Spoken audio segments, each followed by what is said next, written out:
This is Until All Are Free. I'm your host, Preston Goff. Today, I want to put a conversation in your ears, in your listening feed, that is a little bit different than what we typically share here on Until All Are Free. My assumption is that you're listening to this podcast because somewhere along the line you heard about human trafficking and it gripped you. You know, maybe it would even be fair to say that it disturbed you and you felt or feel compelled to act in response.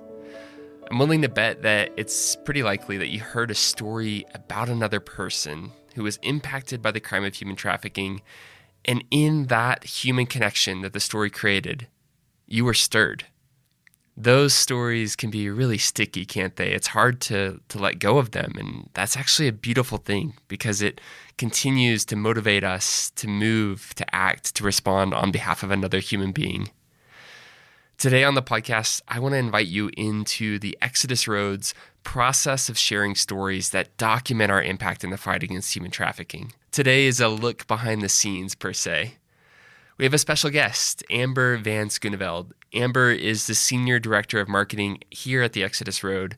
She has an extensive background in nonprofit communications and storytelling, having worked as a managing editor, among other roles, with Compassion International for nearly 13 years. Amber and I work closely together to identify stories from our countries of operation, often stories that you, our supporters, have empowered in order to share those updates and celebrations with you, our community.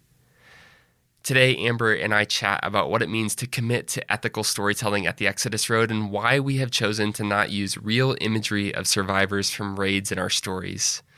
We also discuss a few particular cases and the challenges or opportunities that they presented to our team at the U.S. office. All of this and more.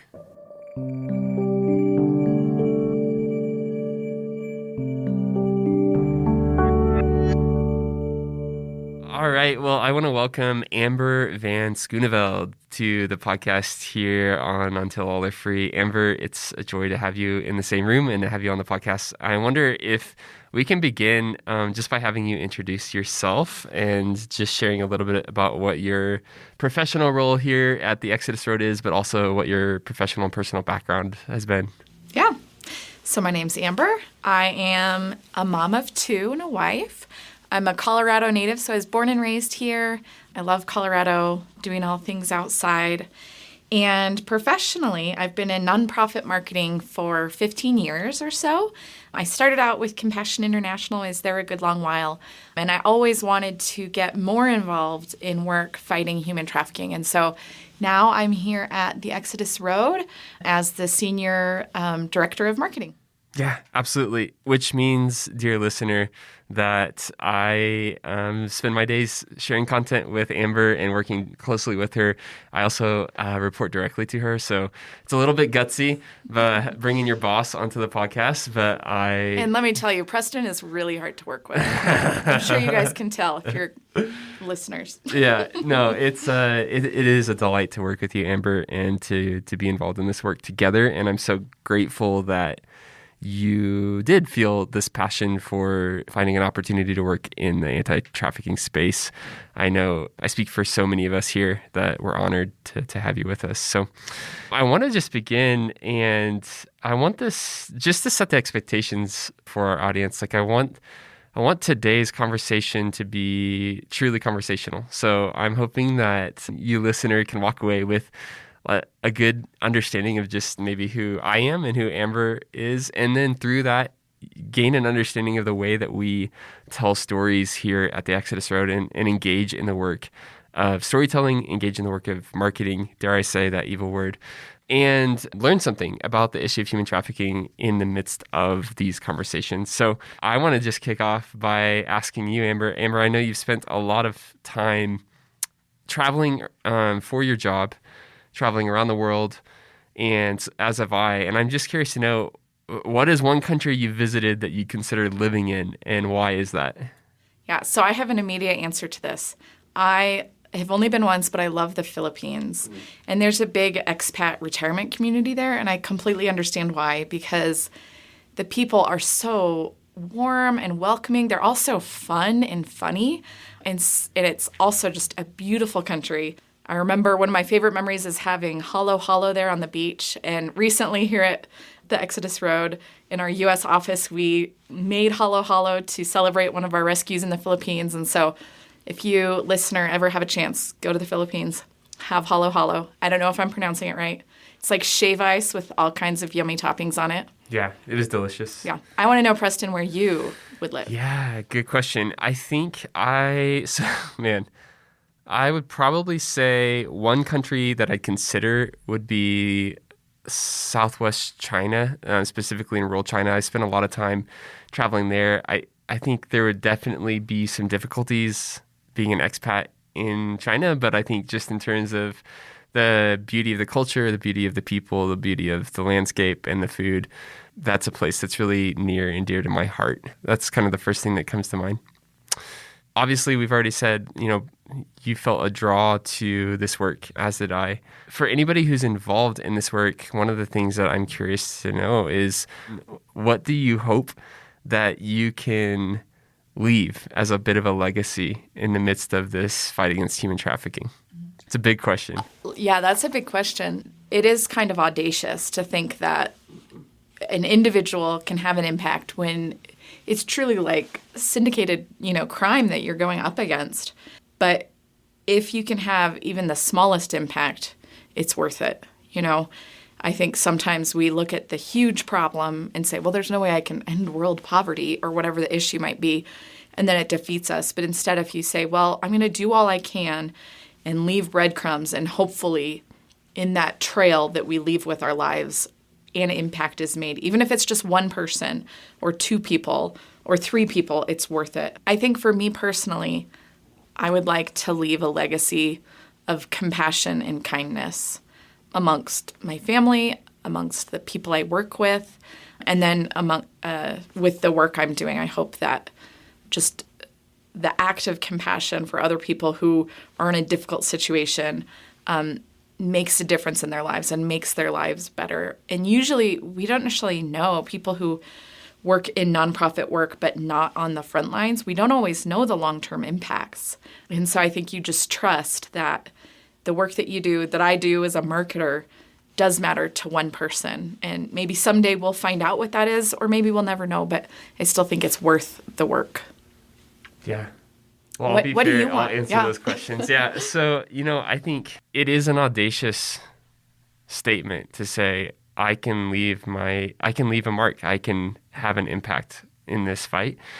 But I truly think, we say all the time here, justice is in the hands of the ordinary. And I truly, truly believe that the world would be much better if we all believed these audacious beliefs that we could leave an impact on the lives of our neighbors, on the lives of our family members, and on the lives of people halfway around the world. We've talked a lot, you and I, at times about like our global responsibility. It is something that we can contribute to as storytellers and as writers and photographers and video makers and podcast hosts and you name it. We can encourage and inspire people to have this audacious belief that they can leave a positive impact on the world around them and on the fight against human trafficking.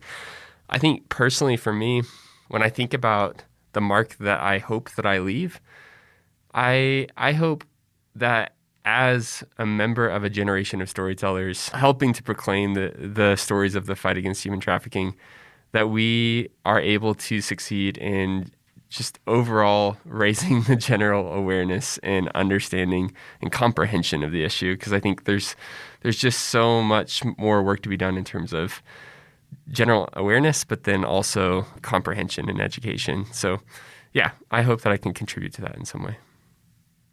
All right, so let's pivot a little bit and let's talk about really the topic that I brought you in to discuss today, which is this topic of ethical storytelling. We can get into it in detail a bit more, but the Exodus Road has been on a bit of a journey in the last year or so in terms of redefining what our storytelling looks like and the practices that we're going to be committed to. And I wonder if you can just start by defining to you what the term storytelling means. I know that's a bit of a buzzword, but what does storytelling encompass in our work? Yeah, so for me, storytelling is so important because one thing with people who work at nonprofits is we love using jargon that no one else ever uses. So we use words like holistic and theory of change, and we can use all these big programmatic terms. But then when you really get down to what matters to people, it's the stories of the individuals impacted. And so for me, storytelling really is a matter of making the work relatable and making it come to life and helping people understand that these are real people. So it's closing that gap of those, 3,000 miles or whatever it is between the person giving money and the person being impacted by that donation. To me, that's what storytelling really is.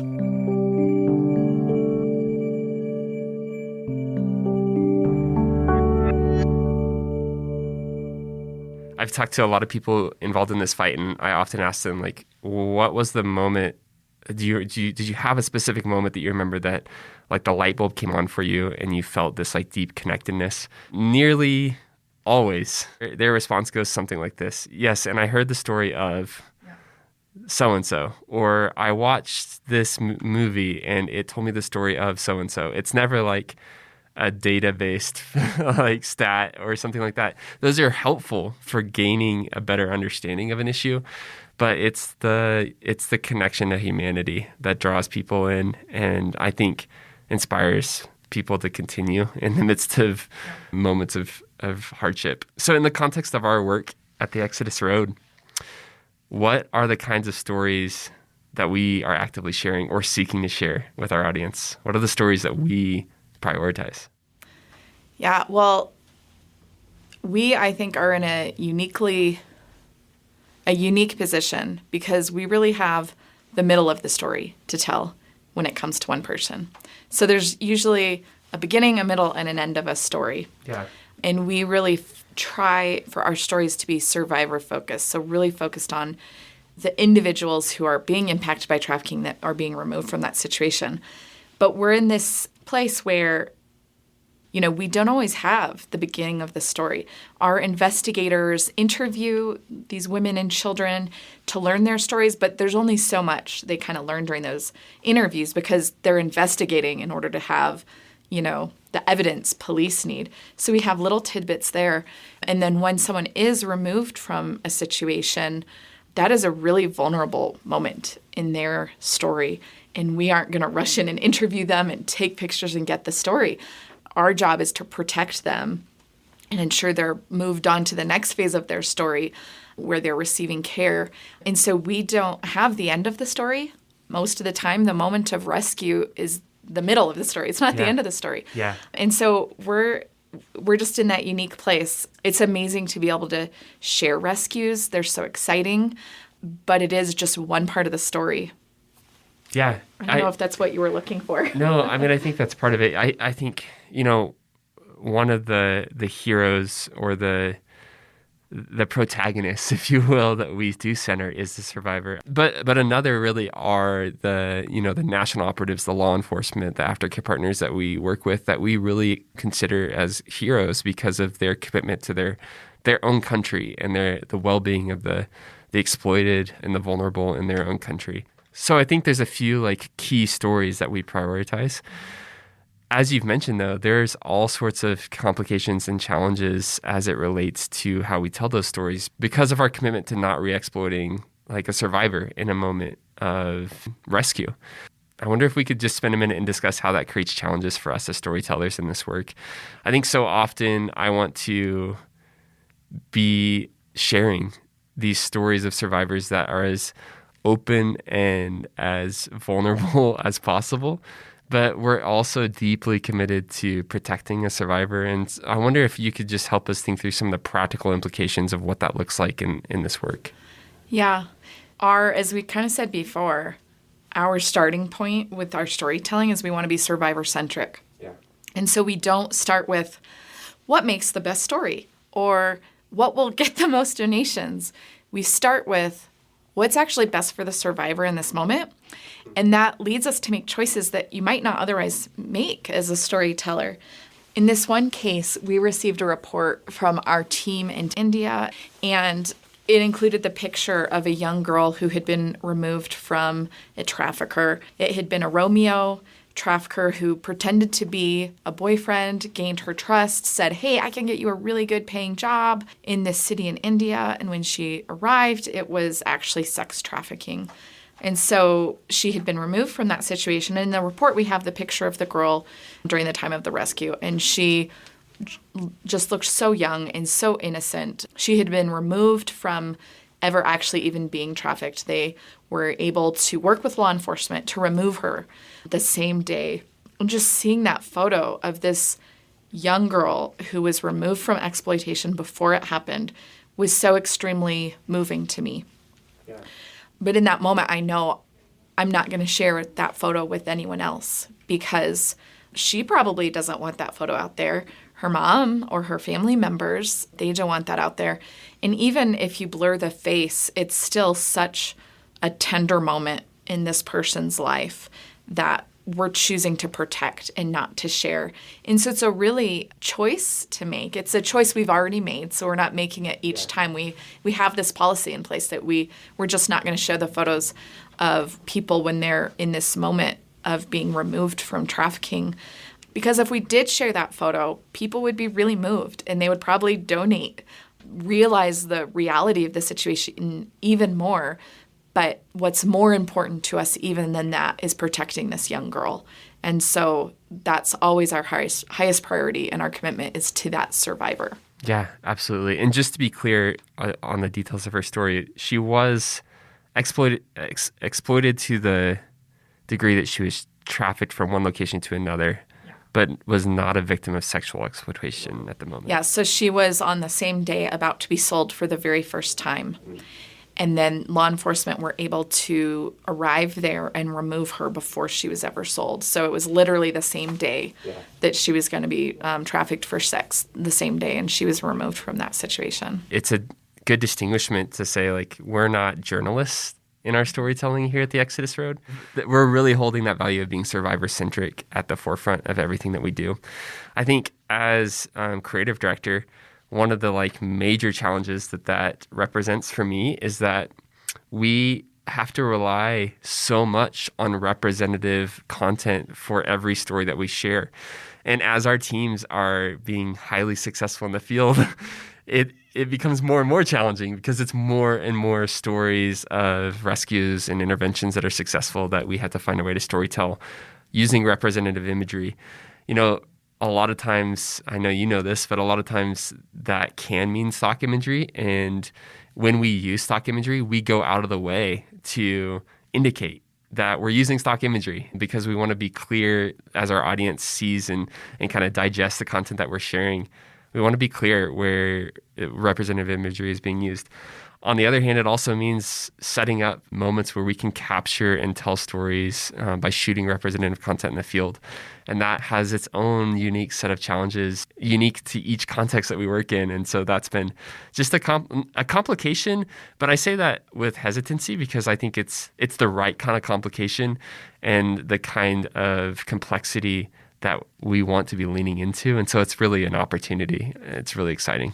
Yeah, I think whenever we have those difficulties, it's really helpful to reframe it as an opportunity. So the difficulty is we can't show this photo, but the opportunity is we can lean in to explaining why we can't share that photo. And even that process helps people realize, oh, this is a real girl. This is someone's daughter.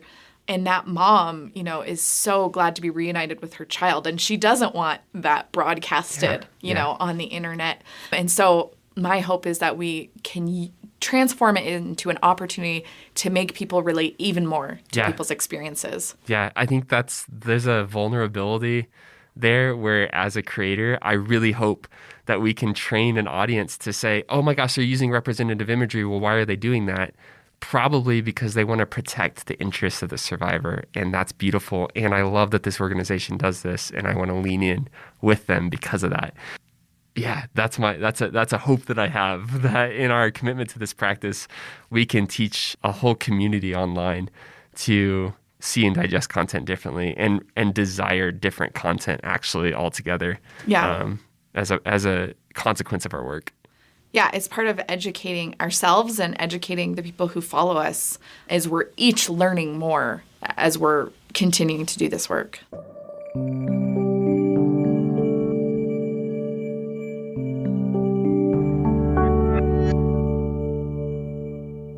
So I want to segue a bit and talk specifically then about some of the practices that I would say are like, don't do this practices in this space. Before we even get there, I do want to throw out a caveat, which is that we are not the expert practitioners of this yet. We have certainly done work at developing guidelines and guiding our storytelling and work here at the Exodus Road in this space into what we consider good practices.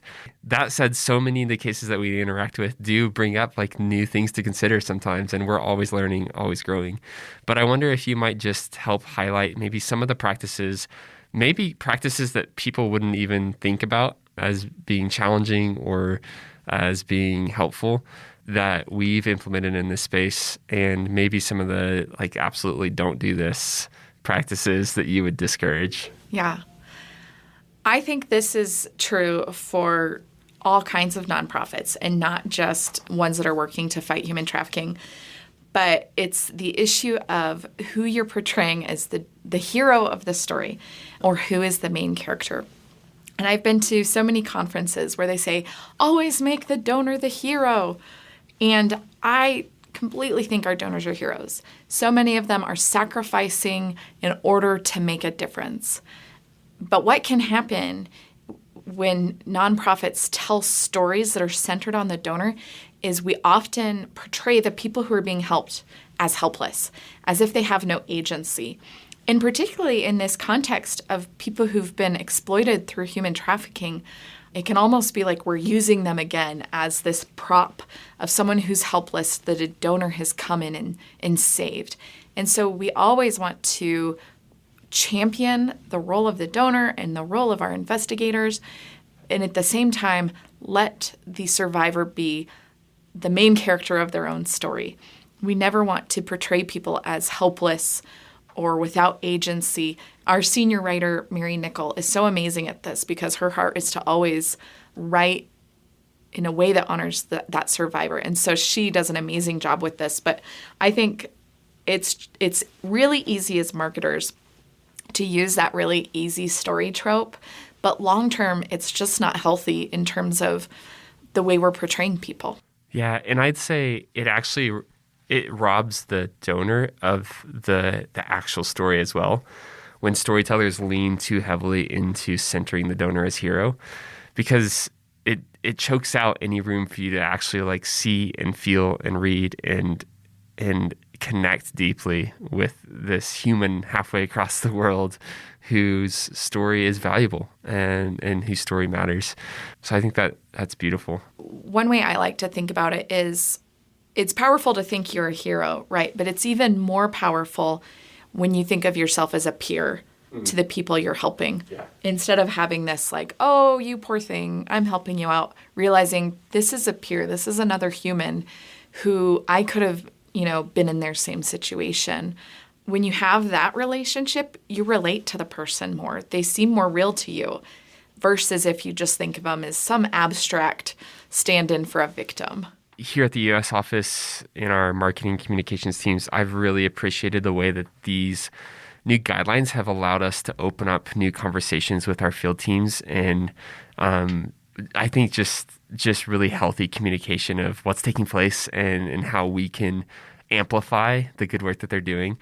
I think about, last fall we really decided that we wanted to take a run at representative storytelling in a way that had never been done here at the Exodus Road. And so we worked with our Latin American team to tell the story of Daniela, which if you haven't had a chance to see, I will link in the podcast notes and you can go and watch the video and read all about Daniela's story. But Daniela was a young girl who was actually being exploited in a Latin American country, and our teams had been working for years to build a case that they could deliver to law enforcement that would motivate law enforcement to move on her behalf and rescue her from that exploitative scenario. She was 14 when she was trafficked from her home country of Venezuela, and so she was 16 at this point last fall. And we started to build this case, and we wanted to tell it openly. Anytime you tell an active case, it's very vulnerable, right? Because truthfully, we don't know how it's going to turn out. We don't know if Daniela is going to be rescued from this situation. We haven't seen the next scene of the story yet. And so that was vulnerable, but we had this great opportunity as a team to meet with our global teams and source information from them that would give credence to this representative story. To share with us, what does the location that she's being held look like? How many other young women or men are present at the site? How many victims of exploitation are present? What does she physically look like? And can we potentially identify an actor and actress, an actress in this case, that would look like Daniela? And so that was a really fun exercise for us. And actually, I don't think I've ever told this story to anyone on the podcast. I know I haven't, but on the day that I arrived, there was a raid by police, and we would later learn that Daniela was successfully rescued. And it was this great moment that we were able to, together with our team, celebrate Daniela, celebrate their good work and the good work of law enforcement, but celebrate Daniela. And I think it was the fact that we together became storytellers with our international office in this specific case that made that celebration so unique and so fun. Yeah, and we were also able to invite our donors into the story while it was in process. Yeah. Because so often you're telling people the end of the story, like this person has been rescued. But in this case, we didn't know the end of the story. And like Preston said, we didn't know what was going to happen. Sometimes our investigators look into a case and they interview people, and then the women and children are moved. And so we didn't know if that was going to happen.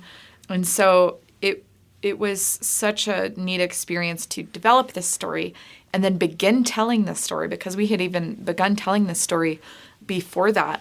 Yeah. And then in the middle of it, be able to say to our donors, hey, she's been freed.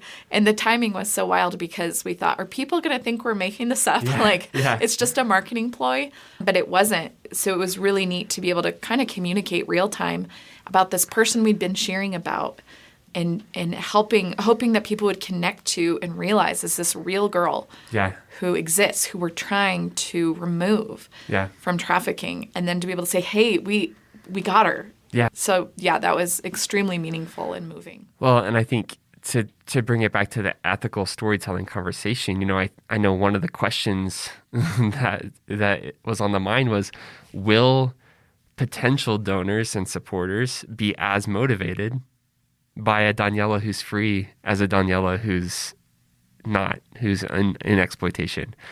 And ultimately, the ethical storytelling decision doesn't matter. Daniela's free, and the story we're going to tell is the true one. And we're going to rally our people around this great celebration that, oh my gosh, like, you've been following this story, and up to this point, like, we've been truthfully telling you Daniela's been in exploitation, but the whole story just changed on us. And how exciting is this? And in this case, our team has uncovered a larger syndicate of traffickers, and they're going to go after them, but we need your help to do that. And that was a really cool pivot for us as a team. Challenging, but really cool. Yeah, it was really exciting. And I agree. It's always scary to tell this story in a way that you're like, oh, that this might diminish people's desire to give, but at the same time, it's what's right. And it's what will build people's trust in us. And like you said, being able to then say, hey, our investigators have had this one success, you can be part of that next success in continuing to go after this group. Yeah. All right. So for the listener, I want to know, how can they help support organizations like the Exodus Road, like maybe they follow IJM or Hope for Justice, in the work of storytelling, in broadcasting the good work that these organizations are doing to combat human trafficking? I think back to what you said earlier about storytelling, when people who talk about what got them involved is like one story that was really meaningful to them. When you look at people who are committed to a cause, it's usually people who have a personal connection. So I would say one of the best things people can do is actually just be talking to their friends or their family about, hey, I've learned about this situation. I heard this story. It's been so meaningful to me. And bringing them along that journey, actually, just through making it a part of your life in terms of what you care about and what you're talking about, can actually make the biggest difference. Just being an advocate amongst the people around you and raising that awareness. It's easy for me to think that everyone kind of knows about this issue now, but a lot of times there's people who they might know about it, but not that much. And you can really be someone who helps to educate the people around you and helps them learn how they can get involved too. Yeah, really practically, I think, especially if you're consuming media on social media, simple things like slowing down and really engaging with a piece of content that an organization puts out is so helpful. Click the links, save them if you're on Instagram, share them to your story.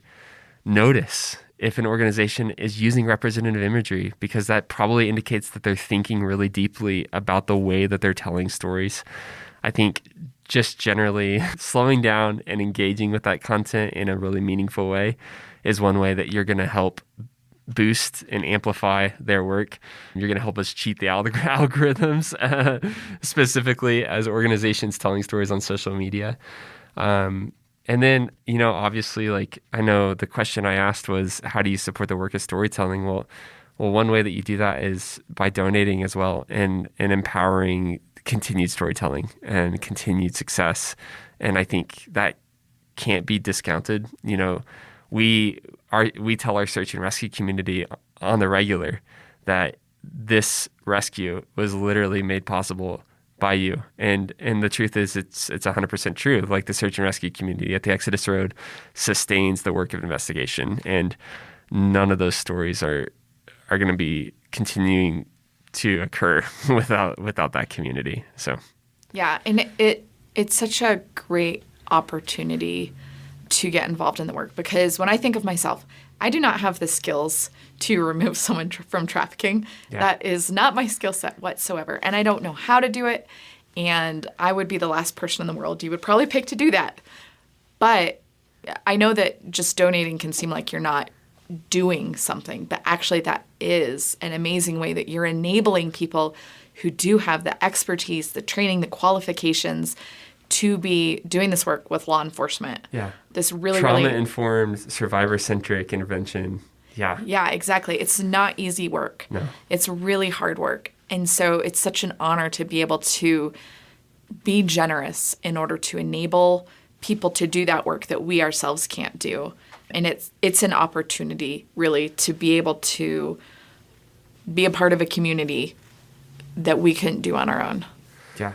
Personally, to kind of wrap up, what keeps you inspired and encouraged in this work? I know a lot of people ask me that. As a storyteller in this work, we see and encounter and engage with really heavy content sometimes. I know you do as well. So what keeps you motivated? Yeah, it is hard, because human trafficking isn't a nice, happy topic or a place to live. It's gross and it's dark. And so it's hard to want to immerse yourself in something that's dark, right? I think for me, it's just realizing that change is happening. Recently, we received a report from a police officer in Brazil, and he said that he was able to realize that this particular young woman had been trafficked, when in the past he wouldn't have realized it. But he received training from the Exodus Road in Brazil on what trafficking is, how to recognize it, what to do if you see it. And before, he wouldn't have thought that this girl he encountered was trafficked. He probably would have thought she was a prostitute. But he was able to see the signs and make sure that she was removed from the hands of a criminal. And so for me, that is so huge, because that has ripple effects. When you are educating and training law enforcement, it will make such a huge long-term difference. And this was a police officer who wasn't familiar with human trafficking. He hadn't learned about it previously in his training. So that, for me, is so exciting, and it tells me change is possible and we can be a part of it. Man, not to steal your response, but I feel the same. I mean, I think when I hear reports of raids that had successful arrests as well, and then we get news later about prosecutions, it reminds me that this work that we do extends far beyond even the moment of rescue. And yes, like, the survivor is center to this story, and we continue to show up for the exploited. But I'm so grateful that the work that we do has these ripple ramifications that are undoing a system, making it more dangerous, making it less culturally acceptable in some instances. Obviously, I love hearing stories of aftercare and repatriation and these redemptive stories.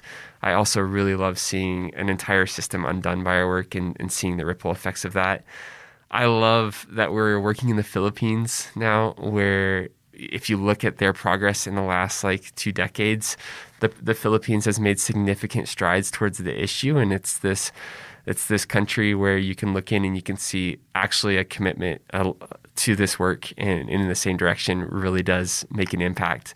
For those of you that don't know, the Philippines used to be a tier 2 classified country in the U.S. trafficking persons report and indicators, but they are now tier 1 because of the amount of progress that they've made in this fight. And is there more work to be done? Absolutely. That's why we're there. But it's encouraging to me to know, hey, we're not the only ones in this space. We work hand in hand with others, and we together might actually be able to make large impacts on this in our lifetime. Yeah.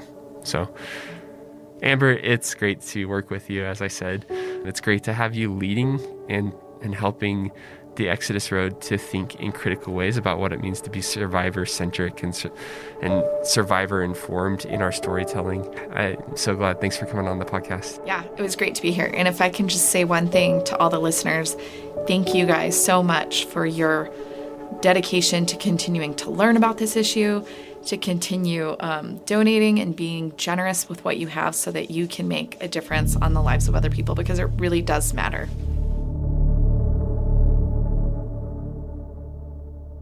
Thank you for listening to this episode of Until All Are Free.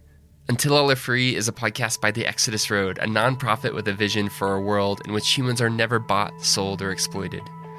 We disrupt the darkness of modern-day slavery by partnering with law enforcement to fight human trafficking crime, equipping communities to protect the vulnerable, and empowering survivors as they walk into freedom.